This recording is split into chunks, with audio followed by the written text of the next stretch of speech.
Welcome friends. JKPSC hearing जो 9 जून को होने वाला है उसके रिगार्डिंग एक अपडेट है। मालूम नहीं है कि केस प्रीपोन होने जा रहा है या कि पोस्टपोन होने जा रहा है। जैसे कि हम सबको पता है कि एस्पिरेंट्स ने दोनों साइड के एस्पिरेंट्स ने प्रीपोन करने के लिए एक अर्जेंट मेमो दिया था और उसके बाद इस पे एक हियरिंग हो गई थी और 16 जून को अब प्रीपोन करके 9 ऑफ जून इसको हियरिंग जो है वो शेड्यूल्ड हो चुकी है। अब मसला यहाँ अटक रहा है कि इसका जो सीरियल नंबर है आप देख सकते हो, यहाँ सीरियल नंबर 118 है, Vinkal Sharma and others versus UT of J. अब सीरियल नंबर 118 पे ये जो हियरिंग की बारी आएगी या नहीं आएगी, ये बहुत ही अब ये कॉम्प्लिकेटेड मसला है। यूजुअली क्या होता है, जब भी कोई अर्जेंट मेमो दिया जाता है, जब भी प्रीपोन हियरिंग करने के लिए कुछ एक मेमो दिया जाता है, एक रिट एप्लीकेशन दी जाती है, तो उस पे क्या होता है, जब वो एक्सेप्ट की जाती है तो इसकी जो हियरिंग की जो लिस्ट होती है उसको पहले ही टॉप लिस्ट में रखा जाता है, मतलब टॉप प्रायोरिटी में रखा जाता है।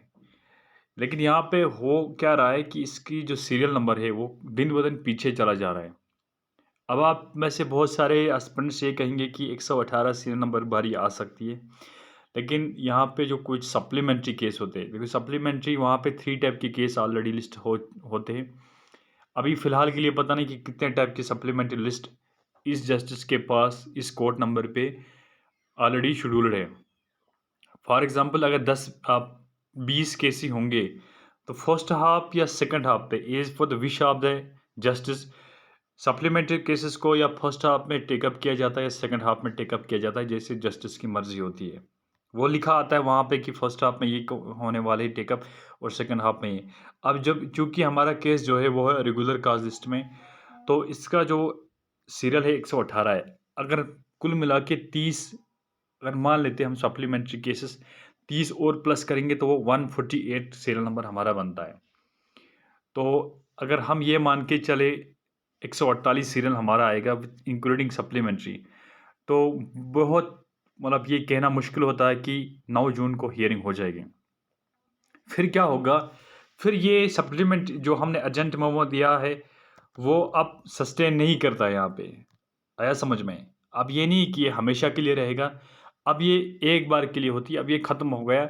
आप हमने अर्जेंट मेमो दिया था 16 जून से प्रीपोन करके 9 ऑफ जून पे उसको लाने के लिए। अब मान लो अगर 118 जो सीरियल नंबर है, हमें 118 सीरियल नंबर की बारी नहीं आती है 9 तारीख को, तो जैसे आप उठा के कोई भी डेट्स दे सकता है। जैसे मतलब उसको लगेगा कि मतलब जैसे आमतौर पर दिया जाता है, तो हम मान के चलते अगर 9 को हियरिंग नहीं होती, अगर हमारा नंबर नहीं आते, खुदा ना खास्ता, गॉड फॉरबिड ऐसा ना हो, फिर जो है कम से कम 10-15 दिन का गैप और रखा जा सकता है, क्योंकि जल्दी जल्दी फिर हियरिंग की बारी नहीं आती, बहुत सारे केसेस पेंडिंग होते हैं। अब शेड्यूल करना इसीलिए कभी कभार कोर्ट क्या करता है, 1 महीना लेट करता है, 15 दिन, जैसे जैसे हियरिंग की बारी बाकी केसेस को भी चांस दिया जाता है। ठीक है, तो यहाँ पे कुल मिला के कहने का मतलब ये है, अगर हमने अर्जेंट मेमो फाइल किया था जो 9 जून को ही वैलिड है, तो 9 जून को कम से कम पहले 50 में रखना था रेगुलर काजेस में।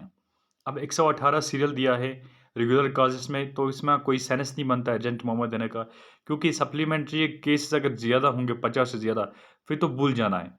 और जैसा 5-5 मिनट भी हियरिंग करेंगे तो फिर भी हमारी जो 118 सीरियल नंबर आना बहुत मुश्किल है। अगर रेंडमली ये केस पिक किया गया तो एक कोई चांस बनता है, वरना 118 सीरियल जो है इसका कोई सेंस नहीं बनता है प्रीपोन करने का।